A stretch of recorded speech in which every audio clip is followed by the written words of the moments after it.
नमस्कार।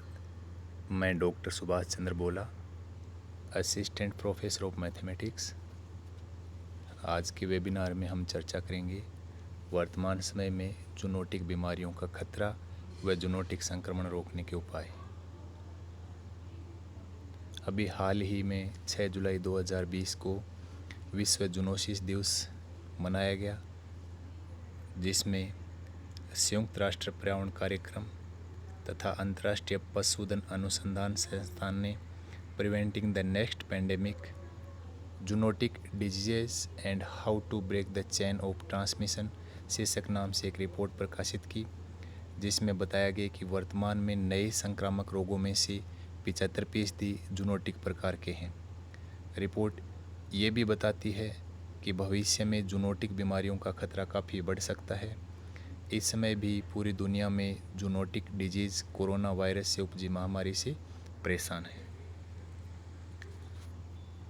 अब चर्चा करते हैं जूनोटिक बीमारियां क्या हैं। जो बीमारियां जानवरों से मनुष्यों में फैलती हैं उनको जूनोटिक बीमारियां कहते हैं। HIV AIDS, Ebola, malaria, rabies, कोविड-19 आदि जूनोटिक बीमारियों के उदाहरण हैं। यह वायरस, बैक्टीरिया, परजीवी तथा कवकों जैसे हानिकारक रोगजनकों के कारण फैलती हैं। कोविड-19 के लिए जिम्मेदार कोरोना वायरस की उत्पत्ति भी चमगादड़ से मानी जा रही है। अब जूनोटिक बीमारियों के कारण क्या हैं, मुख्य कारणों पर चर्चा करते हैं। पशु आधारित प्रोटीन की बढ़ती मांग सबसे महत्वपूर्ण कारण है। इसके बाद है गहन और असंधारणीय कृषि में वृद्धि, वन्य जीवों का बढ़ता उपयोग और अतिदोहन, प्राकृतिक संसाधनों का अवैज्ञानिक प्रयोग और खाद्य आपूर्ति श्रृंखलाओं में बदलाव। जूनोटिक संक्रमण को रोकने के हम क्या क्या उपाय कर सकते हैं, उन पर चर्चा करते हैं। सबसे महत्वपूर्ण उपाय है एक स्वास्थ्य पहल को लागू करना, जिसमें मानव स्वास्थ्य, पशु एवं पर्यावरण पर एक साथ ध्यान दिया जाता है।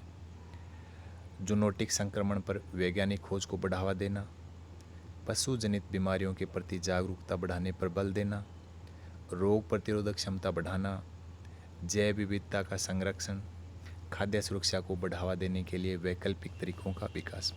तो ये कुछ उपाय हैं जो हम कर सकते हैं, करना चाहिए। अंत में निष्कर्ष, अगर वन्य जीव तथा पारिस्थितिकी तंत्र में समन्वय स्थापित नहीं किया गया तो आने वाले समय में पशुओं से मनुष्य को होने वाली बीमारियां इसी प्रकार लगातार बढ़ती जाएंगी, सामने आती रहेंगी। कोविड-19 जैसी महामारी के अनुभव दर्शाते हैं कि वैश्विक महामारियां मानव जीवन एवं अर्थव्यवस्था दोनों को नष्ट कर रही हैं।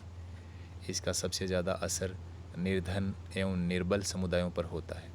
अतः हमें भविष्य में महामारियों को रोकने हेतु प्राकृतिक पर्यावरण की रक्षा को लेकर विचार करने की और अधिक आवश्यकता है, और हमें उम्मीद है कि हम निश्चित रूप से ऐसा करके इन जूनोटिक बीमारियों के संक्रमण से बच सकते हैं।